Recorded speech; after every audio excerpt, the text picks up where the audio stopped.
Josué capítulo 10.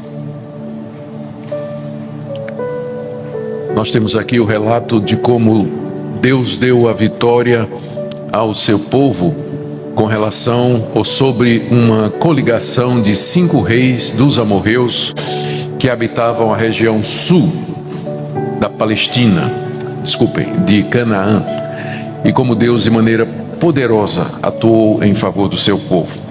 O livro de Josué registra a conquista da terra prometida, e aqui nós encontramos um importante avanço na conquista. A parte centro-sul é tomada por Josué, e nós vamos ver de que maneira Deus deu a vitória, com o propósito de aprender lições preciosas para nós. Acompanhe a leitura. Do verso 1 até o verso 5, lemos aqui a coligação daqueles 5 reis contra o povo de Deus. Tendo Adonisedeque, rei de Jerusalém, ouvido que Josué tomara a Ai e havia destruído totalmente, e feito a Ai e ao seu rei, como fizera a Jericó e ao seu rei, e que os moradores de Gibeão fizeram paz com os israelitas e estavam no meio deles, temeu muito, porque Gibeão era cidade grande, como uma das cidades reais, e ainda maior do que Ai, e todos os seus homens eram valentes. Pelo que Adonisedeque, rei de Jerusalém, enviou mensageiros a Roão, rei de Hebron, Pirã, rei de Jarmute, e a Jafia, rei de Laquis, e a Debir, rei de Eglon, dizendo: subi a mim e ajudai-me, firamos Gibeão, porquanto fez paz com Josué e com os filhos de Israel.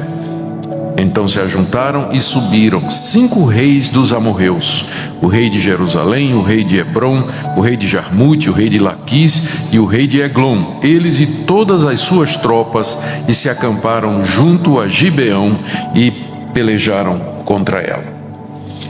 A segunda parte do texto é do verso 6 até o verso 11, quando então Israel, sob o comando de Josué, vem socorrer os gibeonitas com quem eles haviam feito uma aliança, e Deus dá uma vitória extraordinária ao povo de Israel.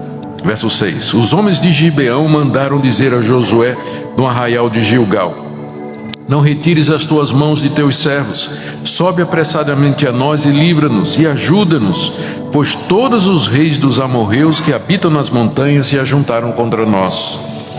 Então subiu Josué de Gilgal, ele e toda a gente de guerra com ele e todos os valentes.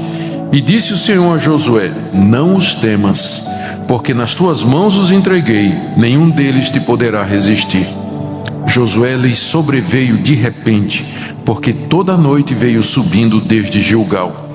O Senhor os conturbou diante de Israel, e os feriu com grande matança em Gibeão, e os foi perseguindo pelo caminho que sobe a Bet-Horon, e os derrotou até Azeca e Maquedá. Sucedeu que, fugindo eles de diante de Israel, a descida de Bet-Horon, fez o Senhor cair do céu sobre eles grandes pedras até Azeca, e morreram. Mais foram os que morreram pela chuva de pedra do que os mortos à espada pelos filhos de Israel. E a última parte que nós queremos ler hoje é do verso 12 até 15, onde nós temos o registro desse grande milagre do Antigo Testamento, quando Deus faz com que o sol pare durante quase um dia inteiro para que o seu povo consolide a vitória. Verso 12: então Josué falou ao Senhor no dia em que o Senhor entregou os amorreus nas mãos dos filhos de Israel. E disse na presença dos israelitas: sol detente em Gibeão, e tu lua no vale de Aijalon. E o sol se deteve e a lua parou, até que o povo se vingou de seus inimigos. Não está isso escrito no livro dos justos? O sol, pois, se deteve no meio do céu e não se apressou a pôr-se quase um dia inteiro. Não houve dia semelhante a este, nem antes nem depois dele, tendo o Senhor assim atendido à voz de um homem, porque o Senhor pelejava por Israel. Voltou Josué e todo Israel com ele ao arraial a Gilgal. Até aqui a leitura da palavra de Deus. Oremos mais uma vez. Senhor, Tu és o Deus que escutaste Josué e atendeste o seu clamor. Tu és o mesmo Deus, nós também somos o Teu povo. Pedimos que nos ouças nessa manhã, estejas conosco, que a instrução da Tua palavra traga luz ao nosso coração. Abençoa Teu povo aqui reunido, abençoa os irmãos, as famílias que estão no reencontro também. Pedimos em nome de Jesus. Amém. Queridos, o principal objetivo da Bíblia é mostrar, primeiro, que existe um Deus todo-poderoso, justo, santo, bom. Deus que criou o homem à sua imagem e semelhança. Um Deus que age na história para realizar os planos que Ele concebeu antes da criação do mundo. E um Deus que é fiel à sua palavra e que no final vai dar um fim feliz à história como nós a conhecemos.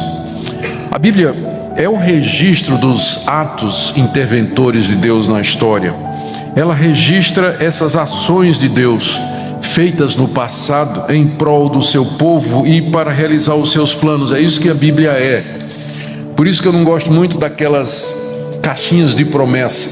Sabe como é aquelas caixinhas de promessa? Caixinha de plástico que tem um versículo. Aí você acorda de manhã, abre, não é? Senhor, aí tira um versículo e é a palavra de Deus para você. Estou dizendo que Deus não pode falar através da caixinha de promessa, mas o problema da caixinha de promessa, como também o problema de você abrir a Bíblia em qualquer lugar, botar o dedo e dizer, isso aqui é a palavra que Deus tem para mim, é que você não lê a Bíblia como narrativa. Ela tem uma sequência, ela é história, ela é revelação. Você não pode ler um texto fora do seu contexto, ele faz parte de uma história. O ideal é você ler a Bíblia em seguida, em sequência, porções inteiras, livros inteiros, porque há uma narrativa. Agora imagine você abrir um livro de matemática em qualquer lugar e tentar entender uma fórmula, né? Não funciona. Você tem que saber a razão daquela fórmula, o que é que representa cada um dos seus componentes. Da mesma forma qualquer literatura, da mesma forma a Bíblia também. Mas ela tem como objetivo nos revelar a ação de Deus no passado, o que Ele fez em prol do seu povo, e com isso nos dizer e nos assegurar que Ele é o mesmo Deus e que age em favor do seu povo também nos dias de hoje. O livro de Josué, como nós temos visto, faz parte dessa revelação de Deus, é o registro das intervenções que Deus fez na história em favor do seu povo para cumprir a promessa que Ele havia feito de que daria à nação de Israel um reino, uma terra e descanso. O capítulo que nós acabamos de ler registra um momento importante na conquista da terra prometida, pois aqui Josué, com o povo de Israel, se apodera das principais cidades de Canaã, que ficava no centro-sul da terra. Era uma região habitada pelos amorreus, que era um povo dos montes. Essa região é região escarpada, região montanhosa. Os amorreus já estavam ali há séculos. E aqui nós vemos como Deus conduz Israel, dando uma vitória extraordinária contra essa federação dos 5 principais reis dos amorreus. E hoje nós vamos nos concentrar nessa luta e vitória contra essa coligação. O restante do capítulo nós veremos no próximo domingo, onde Josué vence mais 7 reis dos amorreus. Mas hoje vamos ficar com a vitória inicial contra aquela coligação.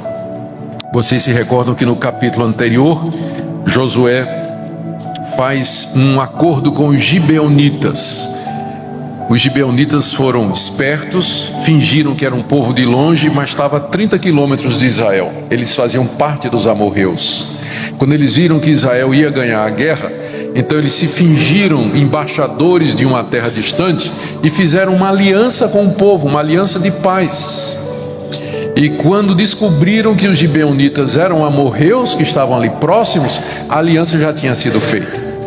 E agora os gibeonitas se tornaram servos da nação de Israel, tiradores de água, rachadores de lenha.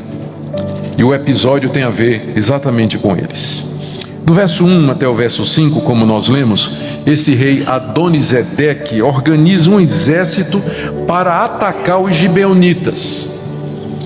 Ele ficou muito assustado quando teve notícias de que Jericó já tinha sido tomada por Josué, Em seguida, Josué tomou a cidade de Ai, e que a cidade de Gibeão, que era uma grande cidade armada, cheia de homens valentes, amarelou, por assim dizer, e preferiu fazer paz com Josué do que enfrentá-lo em guerra. Quando Adoni-Zedeque teve essas notícias, o coração dele temeu muito, diz aí o verso 2, que ele ficou com muito medo quando teve as notícias das conquistas de Josué. A terra, o meio daquela terra já tinha sido conquistado e agora o exército de Israel marchava para a frente. Provavelmente esse rei Adoni-Zedeque, o título dele significa meu senhor é justo, meu senhor é justo, e o senhor dele provavelmente era Moloque, Baal, algum daqueles deuses cananitas. Ele era rei de uma cidade que mais tarde se tornaria famosa, a cidade de Jerusalém. A essa altura, Jerusalém pertencia a Adoni-Zedeque, que era um amorreu. Era uma cidade importante, era o centro do reino dos amorreus. Mais adiante ela se tornaria a capital da terra prometida, mas por enquanto ela é uma cidade que pertence a esse rei. Ele considerou aquela aliança dos gibeonitas com Israel como sendo uma traição dos gibeonitas que pertenciam ao seu reino, e agora ele queria punir os gibeonitas e retomar Gibeão para debaixo do seu controle. E aí ele convida os cananeus, os reis amorreus de Jarmute, Laquis, Eglon e Hebron. Se você está procurando nome para sua fazenda, sugira aí qualquer um desses, e ele faz uma coligação, e o propósito é tomar Gibeão de volta, tomar a cidade de volta.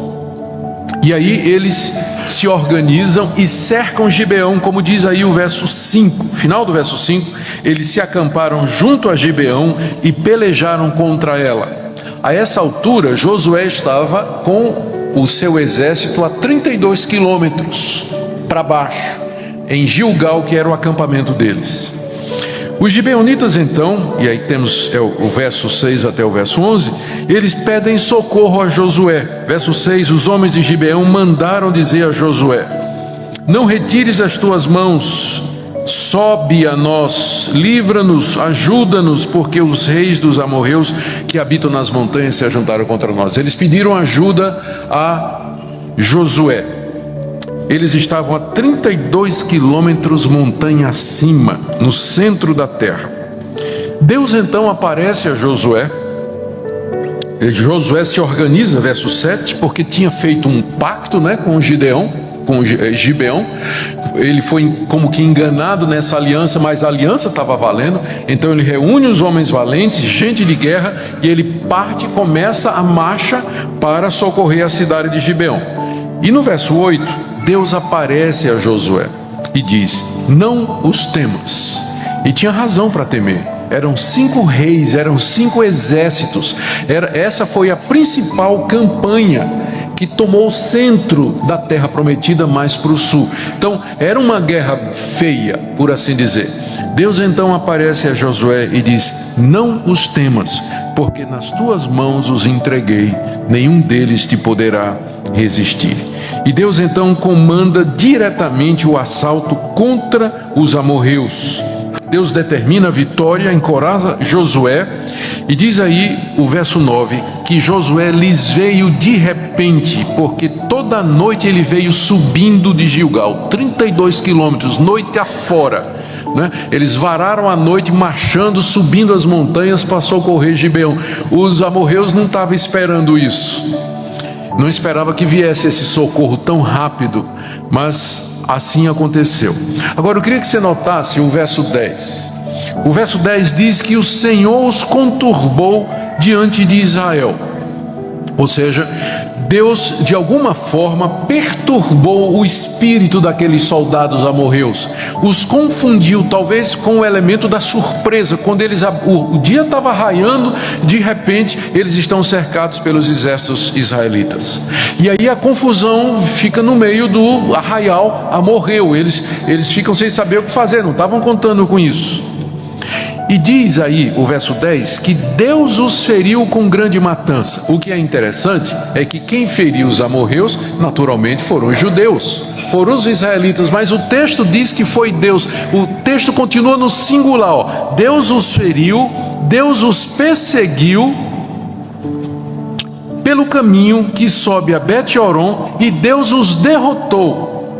Não é que Deus desceu do céu com a espada e fez isso. Quem fez isso foi Josué e os israelitas, mas era Deus que estava com eles, de tal forma que o escritor bíblico atribui diretamente a Deus aquela vitória do exército israelita. Foi Deus quem os feriu, Deus que os perseguiu e Deus que os derrotou. E no verso 11, nós lemos uma intervenção extraordinária de Deus, que ao fugir os exércitos dos amorreus, diante de Israel, eles desceram de Bet-horon. Fez o Senhor cair do céu sobre eles grandes pedras, uma chuva de granizo, pedras. Eu estava lendo os livros de arqueologia e de história e geografia daquela região, e há registros de queda de pedra do tamanho de 2 punhos de homens, assim, ó, um ovo de avestruz mais ou menos. Então você imagina pedras dessas caindo do céu, o estrago, não é? O desastre que essas pedras podem produzir. Deus fez então que uma grande chuva de pedra viesse contra os exércitos dos amorreus, e eles, o nome já está dizendo, né? Os amorreus morreram. E foram mais os que morreram pela chuva de pedra do que os mortos à espada pelos filhos de Israel. Era evidente que Deus queria deixar claro que a vitória era dele, era ele que estava lutando contra os amorreus e dando a vitória a Israel. Do verso 12 a 15, nós temos o terceiro grande milagre do livro de Josué. O primeiro, vocês se recordam, a abertura do rio Jordão. O segundo, a queda das muralhas de Jericó. Terceiro milagre do livro de Josué, grande milagre, o sol para no meio do céu durante quase um dia inteiro. Deus atendeu a oração de Josué, que foi feita no verso 12. Josué falou ao Senhor. O que Josué percebeu é que precisaria de mais tempo para destruir definitivamente aqueles exércitos. Era muita gente. E o sol estava se pondo, talvez já começava a entardecer, ou então era ali início da tarde, um pouco depois de meio-dia. Josué fez o cálculo e a noite ia chegar e ele não ia terminar, consolidar a vitória. Então ele ora a Deus e pede uma coisa inusitada, que eu acho que nenhum de nós teria fé ou coragem para pedir. Era mais ou menos assim: Deus, eu preciso de mais umas 12 horas de luz aqui para terminar o trabalho. Eu não sei como é que o Senhor vai fazer, mas eu sei que o Senhor é Deus. Eu preciso que o dia estique, porque eu tenho que acabar com esses exércitos. Ainda tem muita gente. Se esse pessoal escapar, eles vão se reorganizar e vai ser difícil. Então eu tenho que consolidar a vitória de vez. E Josué falou a Deus. E então o texto parece dizer que Josué, na presença dos israelitas, se dirige ao sol e diz: Sol, detente em Gibeão, e tu, lua, no vale de Aijalon, que é o nome do vale onde aquela batalha, era o vale no meio das montanhas onde a batalha estava sendo travada. Sol e lua, parem em nome do Senhor dos Exércitos. Depois que Josué ora a Deus, ele adquire essa confiança e ele fala ao sol e à lua.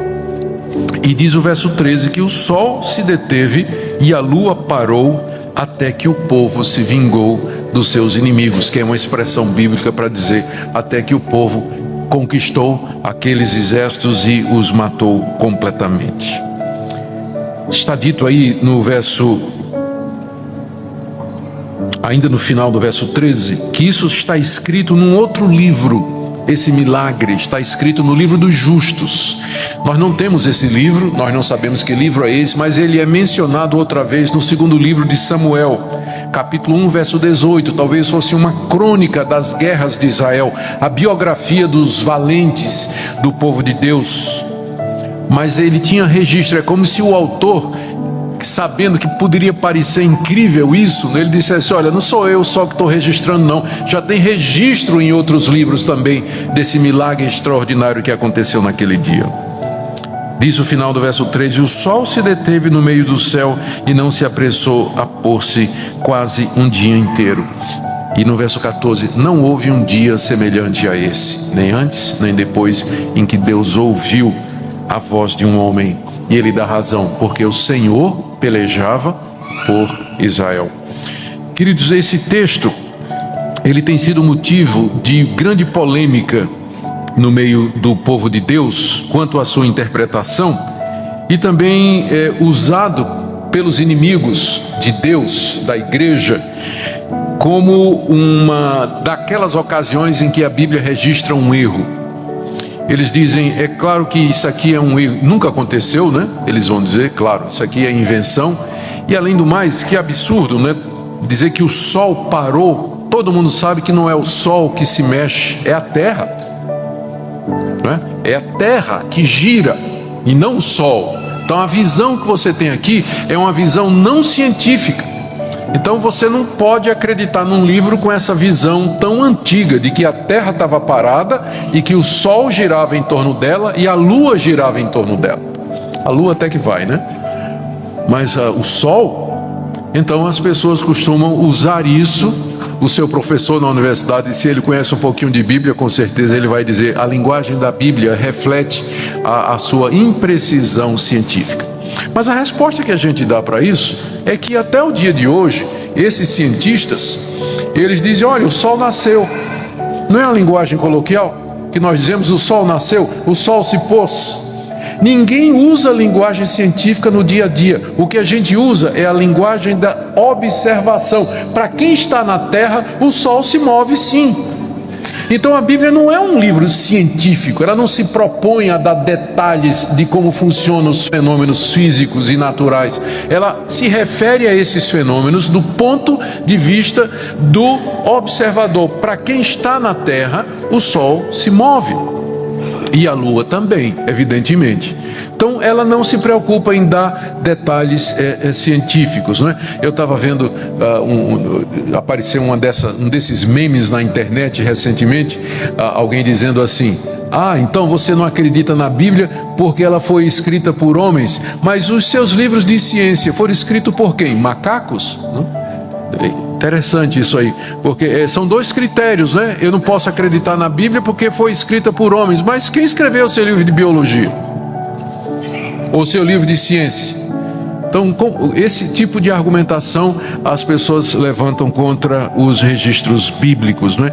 Mas o pressuposto é outros cristãos, e tem gente que crê na Bíblia como palavra de Deus, mas diz aqui: isso aqui é linguagem figurada, isso aqui é linguagem poética, linguagem apocalíptica, não é? Porque como é que Deus teria que segurar o universo inteiro, né? Todo o sistema, porque o universo funciona com base nessas leis naturais, é uma harmonia. Então, para o Sol, né, para a Terra parar de girar no seu eixo em relação ao Sol, isso Deus teria que mover o universo inteiro.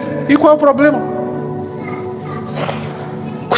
Ele do nada fez tudo o que existe. Qual é o problema para Deus segurar a máquina que Ele criou? Um dia não, um mês se Ele quisesse. Então você vê que o problema é, na verdade, a questão última e final: existe um Deus? Porque se Ele existe e Ele é o que a Bíblia diz, nós aceitamos isso aqui com toda tranquilidade, não tem a menor dificuldade. Todo mundo lembra daquela história, né, bem conhecida, do menininho na aula de ciência, né, na escola, e que a professora estava fazendo zombaria com a Bíblia, né, e dizendo assim: mas Pedrinho, você acredita realmente no que a Bíblia diz, que a baleia engoliu um homem? A gente sabe que uma baleia, a garganta dela é muito pequena, não dá para passar um homem. Pedrinho disse: e se a Bíblia dissesse, professora, que foi o homem que engoliu a baleia, eu acreditava.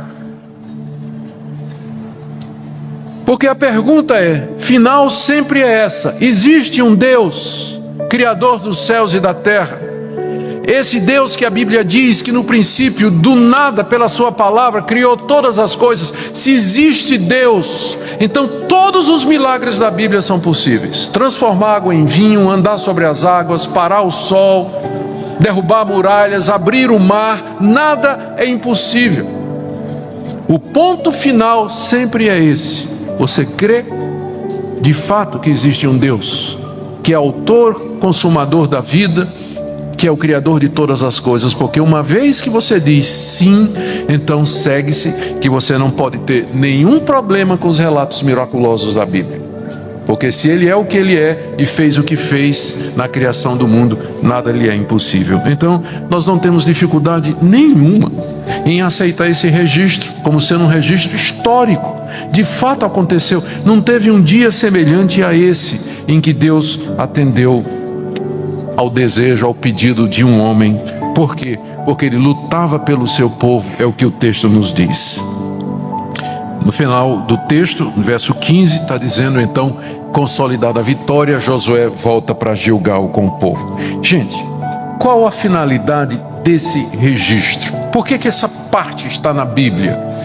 A gente olha para isso e a gente pode parecer para nós que é gostoso ler, é história, né? Nós gostamos de aventura, gostamos de filmes épicos como O Senhor dos Anéis, por exemplo, né? Star Wars. Então essas histórias de guerra, de conquista, de nobreza, de heroísmo, e às vezes a gente corre o risco de ler a Bíblia como se fosse isso, mas ela é muito mais do que isso. O alvo da Bíblia, quando registra essas batalhas, esses atos sobrenaturais, essas conquistas, é mostrar, em primeiro lugar, que é de Deus que vem a vitória aqui nesse mundo.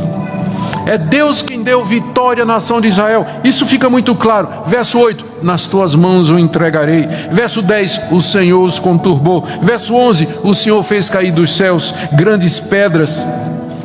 Verso 14, o Senhor pelejava por Israel.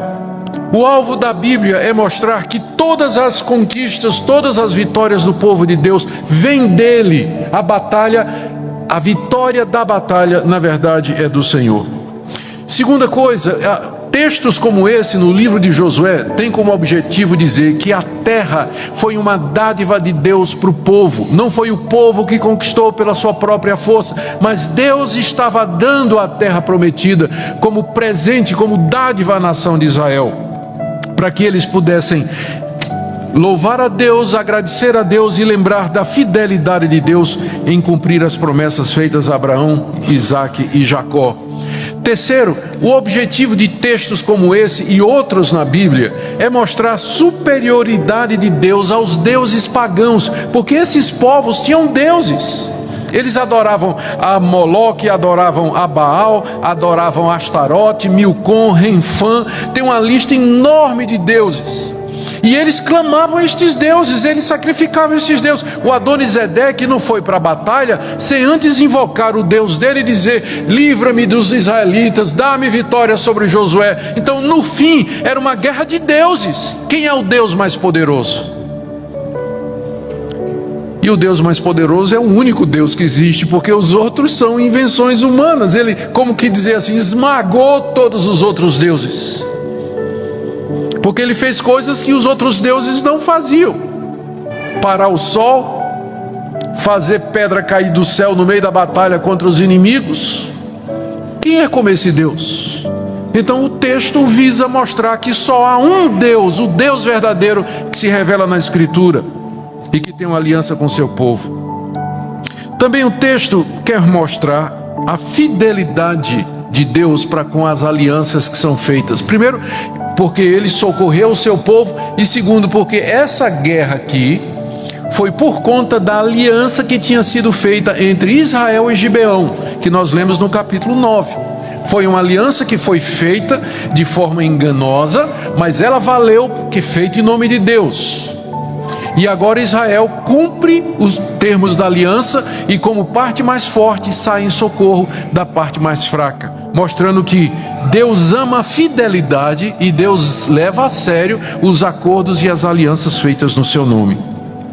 O último ponto que eu queria destacar aqui é que textos como esse têm como objetivo mostrar que Deus está no controle da história e que faz todas as coisas cooperarem para o bem do seu povo.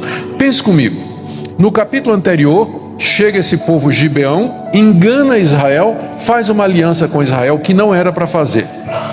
Então foi um erro de Josué, foi um erro dos príncipes de Israel. Eles deviam ter verificado. Diz o texto que eles nem oraram a Deus, fizeram uma aliança. Só que essa aliança valeu, feita de forma errada, mas valeu.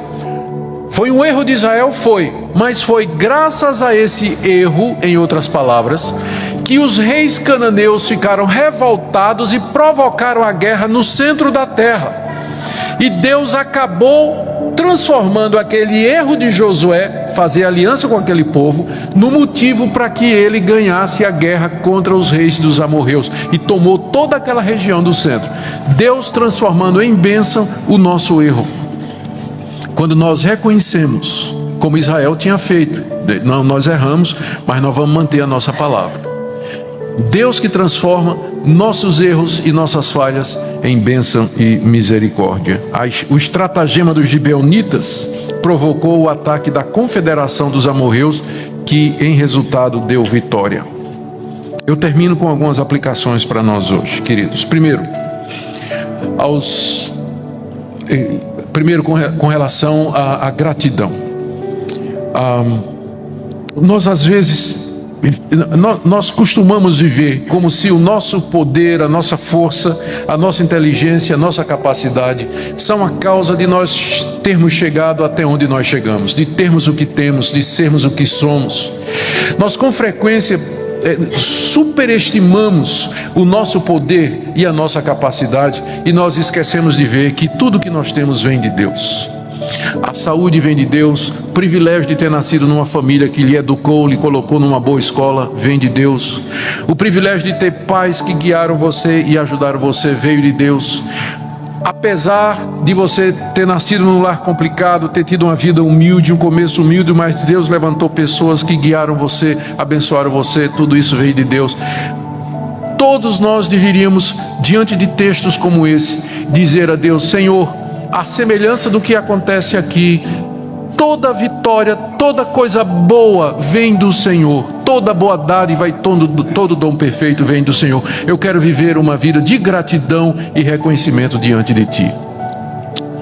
Por que eu estou enfatizando isso? Alguns anos mais tarde, o povo de Israel vai esquecer que foi Deus quem lhe deu a terra, e o povo vai se virar para outros deuses, e eles vão começar a adorar outros deuses que não um Deus verdadeiro. A raiz disso foi a ingratidão. Esqueceu de Deus o povo de Israel. E com frequência isso acontece também conosco. Quando nós esquecemos a misericórdia de Deus e as bênçãos de Deus sobre nós, nós adoramos outros deuses. Nós nos esquecemos do Senhor e nós vamos fazer o que é errado. Uma outra palavra de aplicação aqui. Talvez você diga assim: tudo bem, mas cadê o Deus da Bíblia? Onde estão suas maravilhas hoje? Ele fez chover pedra, parou o sol, parou a lua, a rotação da terra. Mas cadê esse Deus hoje? Onde estão as suas maravilhas e os seus prodígios? Eu sei que tem evangélicos que dizem que Deus é o mesmo ontem, hoje e será para sempre. E com isso eles querem dizer que Deus faz hoje tudo o que Ele fez no passado. Eu acho que aqui é um equívoco. Você não pode confundir a imutabilidade de Deus com a mesmice de Deus, como se Deus fosse obrigado a ser o mesmo em todas as gerações, porque é evidente que Deus age de maneira diferente em época diferente. Ninguém espera, nem mesmo o mais radical dos irmãos pentecostais espera que orando ele vai fazer com que o sol pare e que o dia estique. Mas Deus não é o mesmo? Deus não pode fazer? E por que Ele não faz? A resposta é que Ele não age da mesma forma em todas as épocas. Nós acabamos de ler um milagre extraordinário que estava relacionado com a conquista da terra e o cumprimento das promessas feitas a Abraão, Isaque e Jacó. Então querer que Deus sempre haja da mesma maneira, faça os mesmos milagres, que haja com a mesma revelação de poder sobrenatural como Ele fez nos tempos bíblicos, é não entender o que é esse livro. Esse livro é o registro desses atos poderosos de Deus, feitos de uma vez por todas, para que, lendo esse livro, nós vejamos que há um Deus que criou todas as coisas, a quem nós pertencemos e a quem prestaremos contas, e para quem nós temos que viver. Senão Deus teria que estar fazendo esses milagres todo dia de novo. Ele fez uma vez e mandou escrever, para que lendo você soubesse, e você cresce, e você confiasse. Termino então com essa palavra de ânimo, queridos, para nós que estamos enfrentando uma confederação de problemas amorreus, desafios, inimigos, doenças, especialmente nessa época de incerteza econômica e política do nosso país. Nós pedimos, nós oramos, que Deus nos mostre e que nos convença e nos persuada de que Ele está no controle.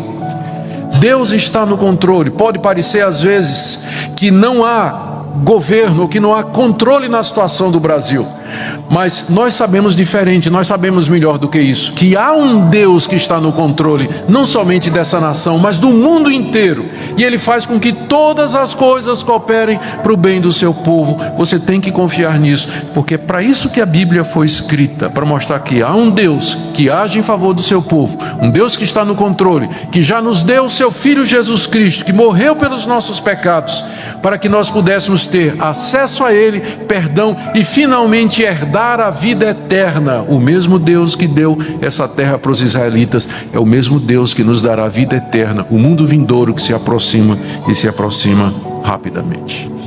Que hoje de manhã você confie nele e descanse nesse Deus, colocando diante dele em oração, como Josué fez, as angústias, os desafios, confiando de que Ele é o mesmo.